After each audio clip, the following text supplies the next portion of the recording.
Tonight, the faces of Poe Hall. 8 women sit down with 5 on your sides, Keely Arthur, all diagnosed with cancer after working or learning in Poe Hall. The building closed at NC State last fall after cancer-causing chemicals were found inside. Keely is here to explain the latest case total and what it means. Today marks 4 months since NC State closed Poe Hall.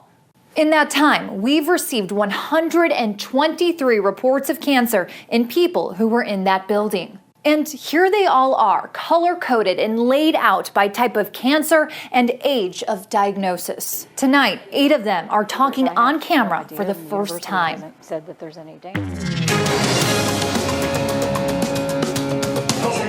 It's a remarkable reunion. I'm Christy. 8 women with 2 things in common. Poe Hall. We were all students or working there. Poe Hall was my home base. And cancer. Unless you've been through it, you can't even imagine what it's like. It's horrific. I finished chemo at the end of November of 2023, so just a few months ago, and then I just finished radiation this week. That's Katie, battling breast cancer, just like Sandy, Tremaine, and Michelle did. Lee was diagnosed with ovarian cancer in 2018.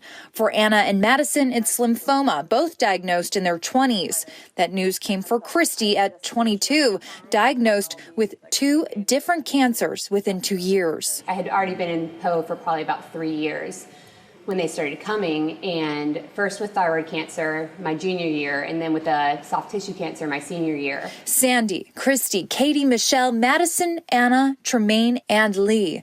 8 names in a roll call, now numbering 123 people, all worked or learned at NC State's once busy education and psychology building, Poe Hall, all diagnosed with cancer. Any cancer patient will tell you about the phone call that came. Oh, yeah. It feels like getting another phone call to see the story that said, 99 cases related to Poe Hall. Because we know people get cancer in large numbers, and we're not talking about NC State as a whole. We're talking about this one building. Tremaine spent 10 years at Poe Hall. She knew of at least 3 others from the building who also had cancer.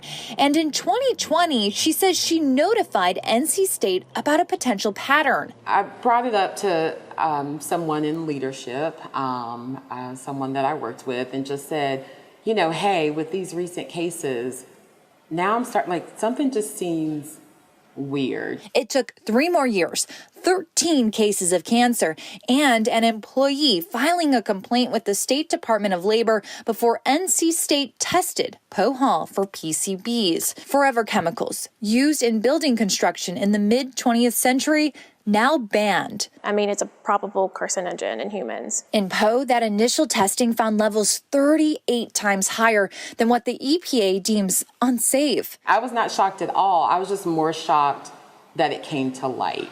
For Anna, something clicked. When I was diagnosed, the doctor couldn't tell me why I was diagnosed or why I had cancer.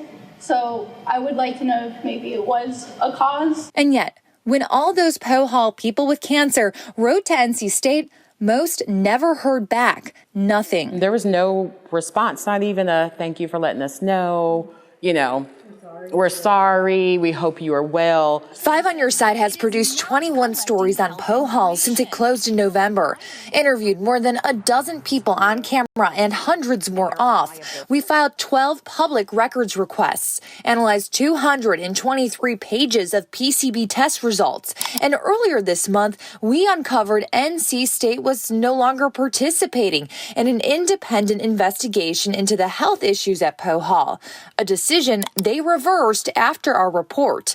With each story, more people diagnosed with cancer came to us. We took it all down and laid it out. Type of cancer, time spent in Poe Hall, ages and years. Of the 123 cases, 4 of every 10 cases were breast cancer, lymphoma, skin cancer, and leukemia also among the top diagnoses. But is it more than average? We ran the numbers and found in 2022 alone, the rate of diagnosis of breast cancer in Poe Hall was 3 times higher than the expected rate for all of Wake County. Oh my gosh. How did this happen? And more important, what's being done? In November, NC State closed Poe Hall. The consulting firm it hired in December continues to test. The university created a Poe Hall updates page, complete with messages from Chancellor Randy Woodson. Yet not once does it mention cancer or the many other serious illnesses connected to PCBs. Unforgivable, in my opinion. And you're looking at alumni, you're looking at staff, you're looking at people that you said were important to the university. Okay. Tell us that we are. If you were them, wouldn't you want direct answers?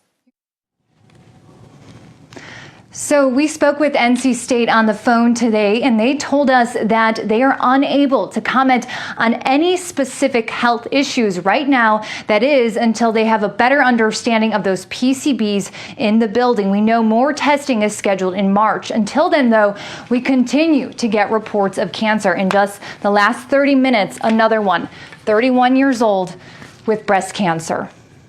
Boy, you feel so badly for all of these people, Keely, and you know all they want is a dialogue. Let's hope that that dialogue does happen and that these women and these people get some sort of satisfaction. Thank you. Our coverage continues on our news at 7 o'clock. WRAL investigative data journalist Ali Ingersoll and Keely will join Ashley Rowe to go behind the reporting on Poe Hall. How they uncovered these stories and the concerning trends they have spotted. It's all tonight at 7 on WRAL.